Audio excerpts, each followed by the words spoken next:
Lionel മെസ്സിയുടെ Inter Miami pre season മത്സരങ്ങളുടെ ഭാഗമായി ഇന്ന് തങ്ങളുടെ രണ്ടാം മത്സരത്തിന് ഇറങ്ങുകയാണ്. FC ഡാലസ് ആണ് ഇന്റർ മയാമിയുടെ എതിരാളികൾ. കഴിഞ്ഞ ദിവസം എൽ സൽവഡോറിനെതിരായുള്ള പോരാട്ടത്തിൽ ഗോൾരഹിത സമനിലയിൽ മത്സരം അവസാനിച്ചിരുന്നു. ഇന്നതിനു ശേഷമുള്ള രണ്ടാം മത്സരത്തിന് ഇറങ്ങുകയാണ് മിയാമി. FC ഡാലസ് ആണ് എതിരാളികൾ. നിലവിൽ ശക്തമായൊരു മത്സരം തന്നെയാണ് ആരാധകർ പ്രതീക്ഷിക്കുന്നത്. MLS സീസണിന് വേണ്ടി വമ്പൻ ഒരുക്കങ്ങളാണ് നിലവിൽ ഇന്റർ മയാമി നടത്തിക്കൊണ്ടിരിക്കുന്നത്. മെസ്സിയും സുവാരസും ബൂസ്കറ്റും ജോർഡി ആൽബയും കഴിഞ്ഞ മത്സരത്തിൻ്റെ ആദ്യ പകുതി വരെ മാത്രമാണ് കളിച്ചത്.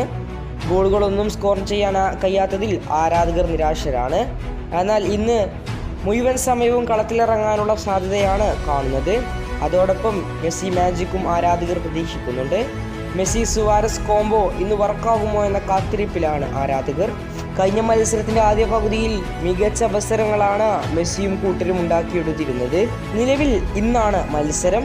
എന്നാൽ ഇന്ത്യൻ സമയം സാങ്കേതികമായി നാളെ പുലർച്ചെ 4:30 ഈ ഒരു മത്സരം നടക്കുന്നത്. ആരാധകർ ആകാംക്ഷയോടെ കാത്തിരിക്കുകയാണ്. കൂടുതൽ വാർത്തകൾക്കും വിശേഷങ്ങൾക്കും വേണ്ടി ചാനൽ ഇപ്പോൾ തന്നെ മറക്കാതെ സബ്സ്ക്രൈബ് ചെയ്യുക. കൂടുതൽ അപ്ഡേറ്റുകളുമായി ഇനിയും കാണാം.